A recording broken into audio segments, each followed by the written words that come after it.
Bonjour, bienvenue sur l'Union Francophone TV et merci à toutes celles et ceux qui ont suivi les deux premières émissions.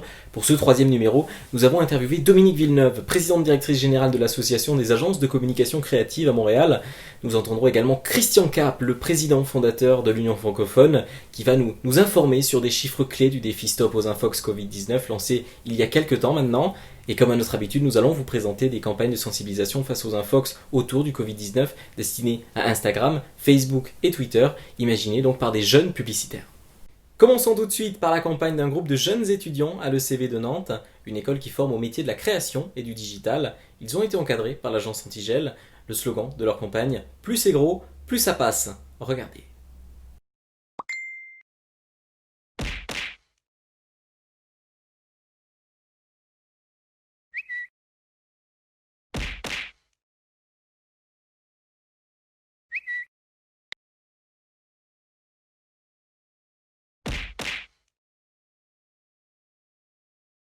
Maintenant, je vous propose d'écouter Dominique Villeneuve qui a bien voulu répondre à notre interview.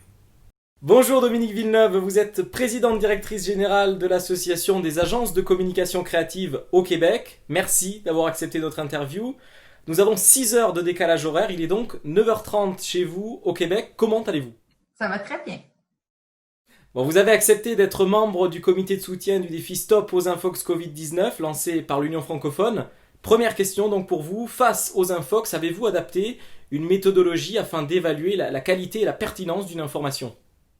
Je pense que dans le cas des infox, ce qu'il faut surtout valider, c'est les sources d'information, d'avoir différentes sources pour valider l'information qui nous est partagée. Alors, on n'a pas vraiment validé une différente méthodologie, mais on s'assure d'avoir différentes sources. Valider aussi le nom des journalistes, valider le nom des médias qu'on consulte pour s'assurer que l'information est véridique. Et quand on parle de recherche, bien, valider que plusieurs recherches puissent traiter du sujet.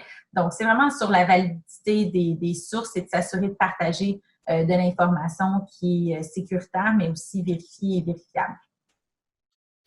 Et nous sommes à la télévision de l'Union francophone, donc, et dans ce cadre-là, nous avons souhaité vous demander si vous pensez qu'une infox a une nationalité.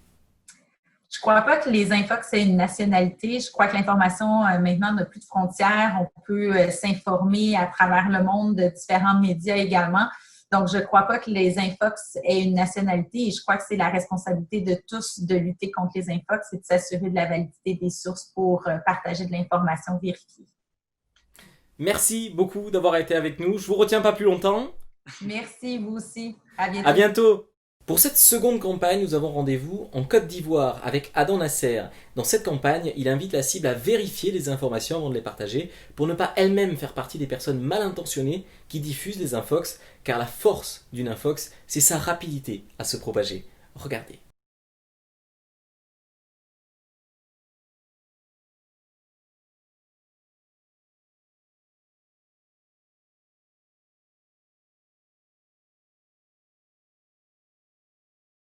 Continuons tout de suite avec Christian Cap, président fondateur de l'Union francophone, qui va nous informer sur les chiffres clés du défi Stop aux Infox Covid-19.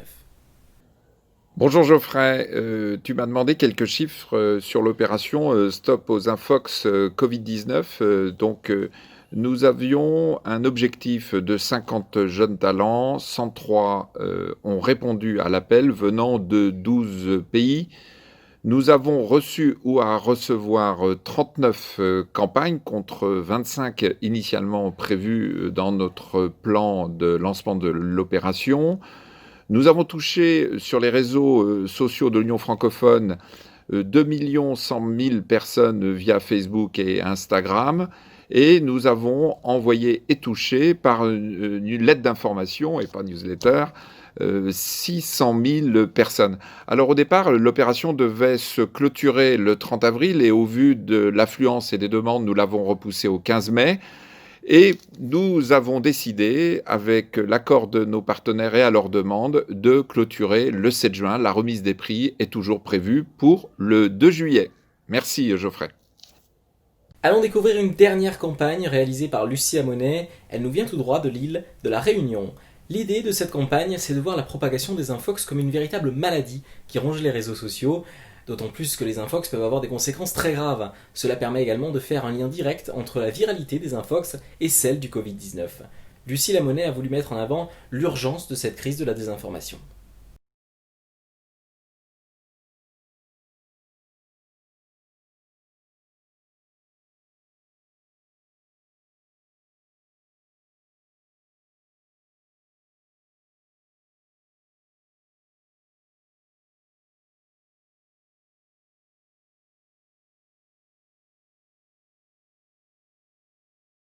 C'est la fin de cette émission, merci à vous de nous avoir suivis une fois encore, merci à toute l'équipe, continuez à rester vigilants avec des infox qui circulent sur les réseaux sociaux, prenez soin de vous, à la semaine prochaine, salut!